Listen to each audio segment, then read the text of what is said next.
हम लोगों के पूर्वज की कहानी है कि प्राचीन काल में एक राजा राम रहते थे। सभी खेरवार जात के लोगों ने लंका के राजा रावण को हराने में उनकी सहायता की थी।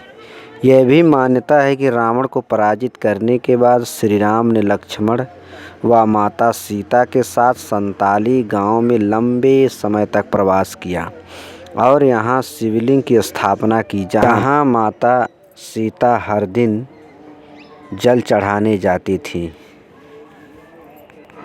झारखंड की प्रमुख जनजाति मुंडा है। उनकी भाषा मुंडारी में प्रचलित कथा है कि राजा जनक को हल चलाते समय सीता मिली। मुंडारी भाषा में सीता का अर्थ होता है हल चलाना।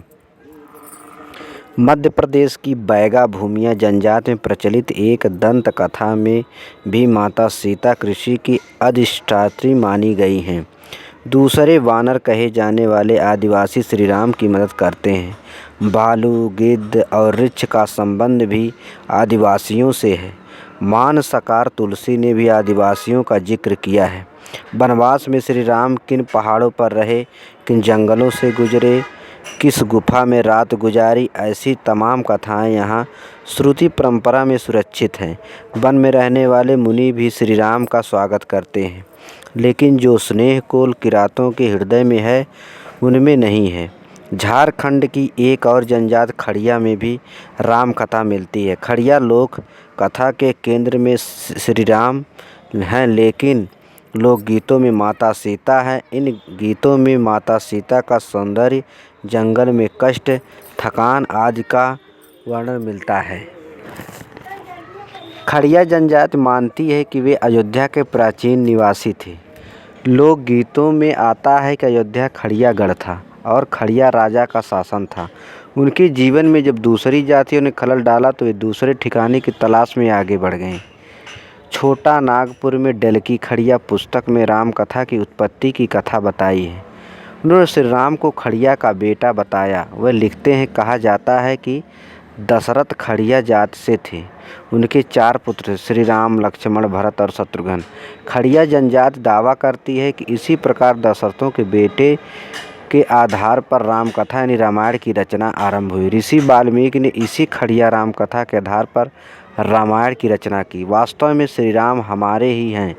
उन्होंने तो राम कथा का विस्तृत रूप भी प्रस्तुत किया है। बिरहोरी राम कथा में रावण का वध श्री राम नहीं लक्ष्मण करते हैं। कथा है कि हनुमान जी को पता चल गया कि रावण के प्राण वायु महल की सुनहरी दीवार के अंदर कोठरी में सुरक्षित है। हनुमान जी ने किसी तरह प्राण वायु पर अधिकार कर लिया। इसके बाद लक्ष्मण जी ने रावण को मार डाला। तो वहीं बिरहोरी राम कथा में कई रोचक प्रसंग आते हैं। जब श्री राम वन वन भटक रहे थे और पक्षियों से भी पूछ रहे थे, आगे बढ़ने पर उनकी मुलाकात एक सारस से हुई। भगवान राम और भ्राता लक्ष्मण ने सारस से पूछा कि क्या तुमने माता सीता को देखा है? सारस ने कहा, क्या मैं सीता की खोज करता फिरता हूँ? यह सुनकर श्री राम अत्यंत क्रोधित हुए और सारस की गर्दन पकड़कर खींच ली। तभी से सारस की गर्दन लंबी होने लगी। आगे बढ़ने पर एक गिलहरी मिली।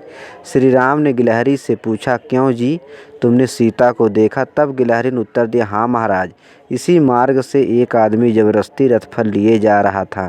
श्री राम ने माता सीता की खबर पाकर प्रसन्न होकर अपनी अंगुलियों से देह पोंछकर आशीर्वाद दिया, आज से ऊंचाई से गिरने पर भी तुम्हें चोट नहीं लगेगी। तब से श्री राम की अंगुलियों के निशान गिलहरी की पीठ पर है और ऊंचाई से गिरने पर भी उसे चोट नहीं लगती। इस तरह सदियों से झारखंड के आदिवासी जीवन में श्री राम और उनकी कथा एक अलग ढंग से कही सुनी जाती रही। भगवान श्री राम और माता सीता से जुड़े कई स्थल हैं। रांची से 40 किलोमीटर दूरी पर सीता फाल 16वीं शताब्दी का बना चुटिया का प्राचीन राम मंदिर है।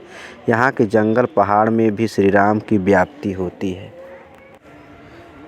जुगों जुगों से राम कथा भारतीय जनमन में रची बसी आदिवासी जीवन के भी अभिन्न अंग है। श्री राम वे लोक में बसे हैं और झारखंड के जंगलों में भी उनकी अनुस्मृतियाँ जीवित और जीवंत है। अगर आप लोगों को यह कहानी अच्छी लगे तो लाइक और सब्सक्राइब ज़रूर करें। जय श्री राम।